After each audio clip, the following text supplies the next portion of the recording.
I came across an exchange of words between Carl Froch and Gareth Davies, Talksport presenter and journalist, and let me tell you, it was uncomfortable to watch.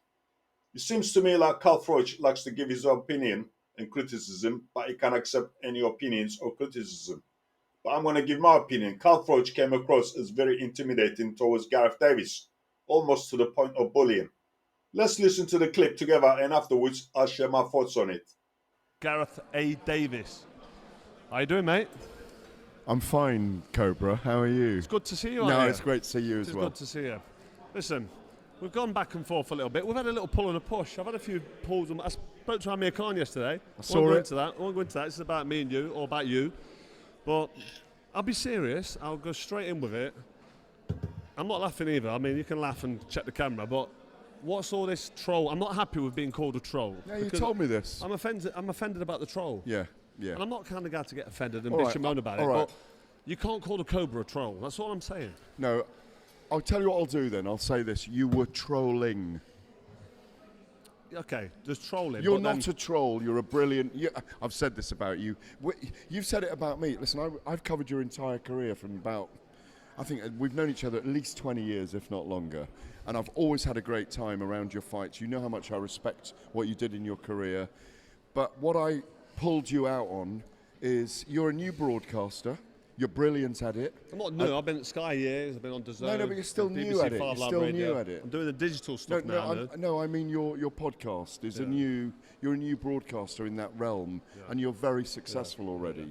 Yeah. Let's go back to the question. No, Trolling. I'll answer how I want to answer. No, I know you will. I'll answer how I want to trolling answer. and troll. To call a four-time world champ Hall of Famer, a Hall of Famer. Yeah, you can still be a troll. It's not a troll. No, It's answering about. We're talking about Jake Paul. Right. Yeah. Jake Paul. Come on.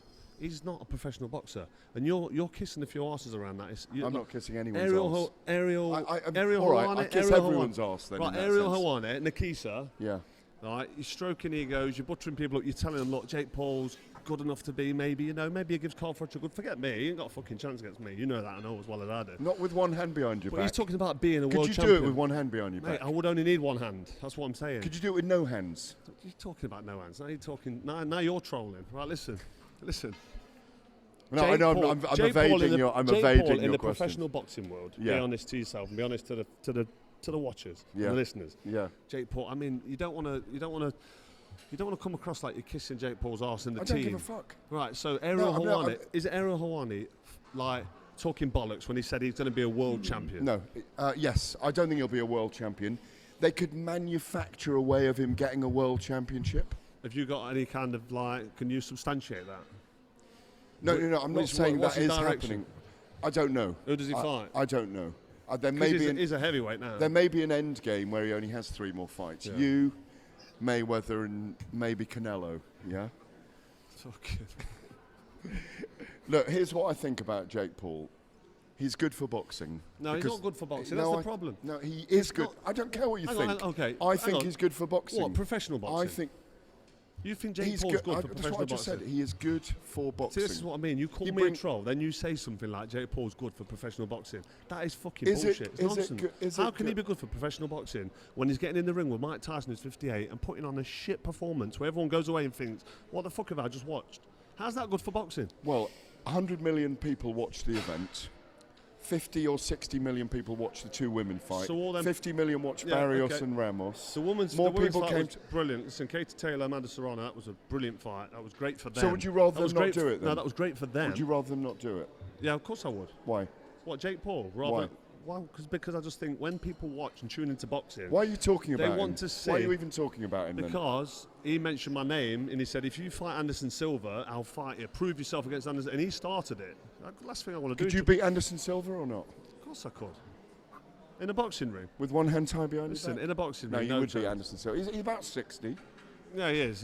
Listen, we're digressing, and this always happens when we talk. I wouldn't disrespect a mixed martial arts legend by saying I'll beat him. I just said there, yeah, of course I would, because I back myself. In boxing, you would. I back myself. You know what I mean, and I don't bully people. I would hate to do it, but as fucked as my back is at the minute, which it is, because I was in the gym yesterday thinking I'm 21 again. I'm happy to go on the beach. Yeah. If you want, maybe we'll get this, maybe we don't, and we'll have a little move around. A friendly move around. We're not going to throw any punches. So it's barefoot. Yeah? On the beach. Barefoot. Like gladiators. You want to be in the mix, don't you, with the big boys? Let's have a roll around on the sand. See how it ends. I'm happy with that. Would you agree to that? No, that's the problem. He's in the grey area. This is where my problem is with you. Yeah. I respect you as a boxing journalist. You've been around for years. You've been around for my whole professional career and towards the back end of my amateur career. And when people like you, who I respect in industry, and people should respect you as a boxing journalist. They should do, regardless of how you conduct yourself and the fact that you're quite quirky and you've got character and charisma, which is brilliant. These are not too many compliments, No, but please. listen, if you start giving people like Jake Paul credence in the professional boxing world, then I've got to pull you on it, because you can't put him in the professional boxing world. This guy's not a professional fighter. He's not. And you have to acknowledge the fact that you start saying he's good for boxing, he brings crowds. He's in love with boxing. 100 million. He's in love with it. He might be in love with it, mate, but he can't fucking fight. Like he lost That's fair enough. I don't think he's that good. He lost to Tommy Fury. He lost to Tommy Fury, yeah. and he's talking about fighting Canelo Alvarez. He's talking about, Carl Froch. Who's Carl Froch? He knows who Carl Froch is. I'm 47 years old, been retired 10 years, and I've got no intention of stepping back in the boxing ring again in a professional capacity. No chance, because I couldn't do it. I would not disrespect anybody in the professional boxing world, like I said earlier. But Jake Paul, it's not a fight, mate. And when I say one hand, I'm talking one hand. Which one? Which hand? Might take left Which, or right. Which would you left or prefer? right. Which would you But prefer? what I'm getting at Which is, would you prefer? when you've got people like you you, like to hit him with that hang big on, right hand. Let me you? finish. When you've got people like you saying that he's good for boxing, and maybe he can I think fight. he is good for boxing. No, it's bullshit. I just think he's good for boxing. We'll have to agree to disagree. No, but that's fine. But you see, we're a certain age. I'm 12 years on from you. I don't mind my grandchildren. Good hair, man. I don't mind my grandchildren. You're 59? 59, yeah. Really? I don't mind my grandchildren seeing misfits guys and influencers eventually as they come up and going, yeah, I'll go to the gym, because we need to look at the different milieu that people are in now. We go back, we're old So you're school. talking about bringing a new generation into the boxing. sport, yeah. Okay. Yeah, you get back what you put out, and you've got to vibrate on a certain frequency. And last night, me and Amir Khan had a really good chat. No, he's and cool, I went to Amir, bed. he's cool. He's such a nice kid. He is cool. And I've never sat and had a proper chat with him. And last night I thought, what's all this beef bullshit all about? And we settled it. But I've got to call people out for what it is. You know what I mean? And that's why we've had the chat. And I feel like I still don't. Part one of four. There's more to go. I still don't feel like you're accepting the fact that you are full of shit sometimes, mate. You talk I'm not. absolute bollocks. No, I'm not. You do. No, I'm not. You do. No, you're I'm not. That's what I mean. That's what I'm saying. Not accepting it. You're not I'm not accepting accepting it. So what we might need to, You've got your opinion, and that's fine. And I've Okay. got no issue with your opinion. We don't dislike each other personally. We don't Not at agree all, with. not at all, No, not I at know all. that. And we never have. Do you know, we had a row once. It might have been I wrote something and it upset you. And Yeah, I tweeted you, didn't I? There you are. Now let's analyze it.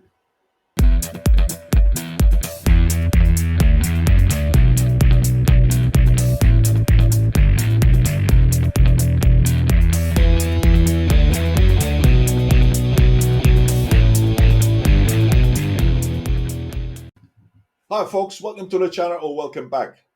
Let's talk about the elephant in the room, Carl Froch versus Gareth Davies.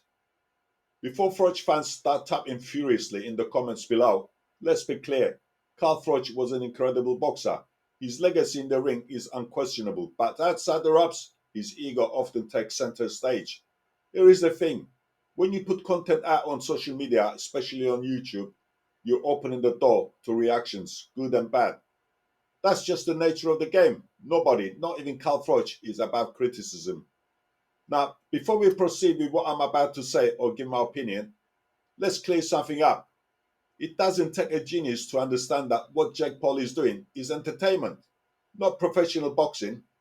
So why do people keep thinking he's degrading the sport? He's not. He's winding people up, and they're falling for it. The more you talk about Jake Paul, the more famous he becomes. He knows he won't step into the ring with someone he can beat. But as long as he causes controversy and people take the bait, he's winning. The guy has some clever ideas and they're working. And it seems that some are jealous. Let's be honest.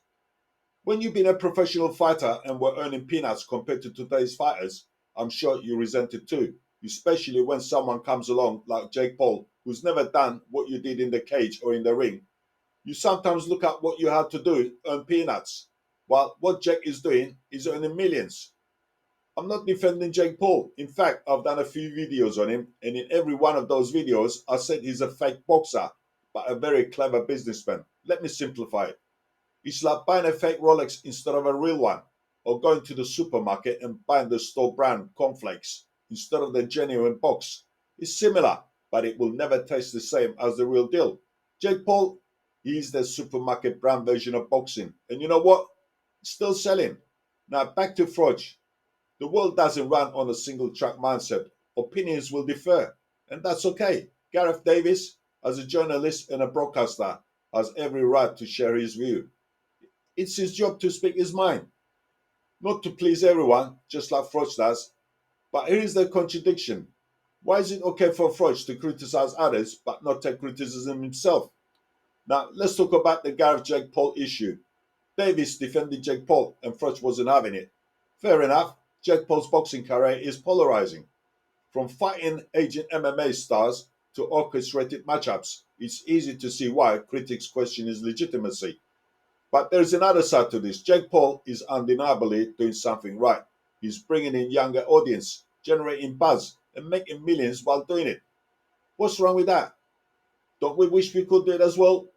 How many boxers, elite or otherwise, can boast his level of reach? How many have the followers and money he has? Love him or hate him, Paul thrives on criticism. It keeps him relevant, and his success is impossible to ignore. So was Gareth Davies wrong to defend Jake Paul? Not entirely. Jake Paul has opened doors for fighters, created opportunities, and made boxing a lucrative business. Froch might not like it, but there's a truth to Davies' argument. Here is an interesting point. Froch criticizes Jake Paul for being bad for boxing, yet he also says he wouldn't fight Jake Paul because he's not a real boxer. But let's be honest, if Jake Paul offered Froch 10 million to step into the ring, will he really turn it down? I don't think so. Maybe that's what he wants to happen. For someone who thrives on attention and controversy, that kind of a payday will be hard to resist. Now let's address Froch's confrontation with Gareth. It didn't feel like a professional disagreement. It felt like a power play. Froch's tone, his stance, his delivery, all of it came across as intimidating. You could see Gareth trying to hold his ground. But let's be real. When a former world champion is inches away with that kind of energy, who wouldn't feel uneasy? Especially Gareth being 60 years old plus. And Carl much younger. Disagreeing is one thing. Turning it into a spectacle, that's another. Whether he meant it or not, Froch came across as a bully, and that overshadowed the real argument. Here is the irony. Froch criticizes Jake Paul for stirring controversy, but he thrives on the same thing. He doesn't need to prove he's tough. His record speaks for itself. But this wasn't about boxing. This felt like an ego. Now, that's not to say Gareth is about criticism. His defense of Jake Paul is fair game for debate. But Froch's approach turned what could have been a meaningful discussion into a missed opportunity. So what's the takeaway? Carl Froch is a legend, but even legends need to check their tone. Gareth Davies is entitled to his opinion, even if it's unpopular. And Jake Paul, despite his flaws, is making waves in boxing. As boxing fans, we need to embrace the diversity in the sport, diversity of fighters, opinions, and personalities. Froch versus Davies had the potential to be an insightful debate. Instead, it felt like a schoolyard spat, and that's a shame. Let's hope next time cooler heads prevail, because boxing deserves better. Lastly, isn't Carl doing the same thing, confronting Gareth in front of the camera to get more attention and more viewers, or is it just clickbaiting? So what do you think? Was Carl right, or was he intimidating towards old man Gareth?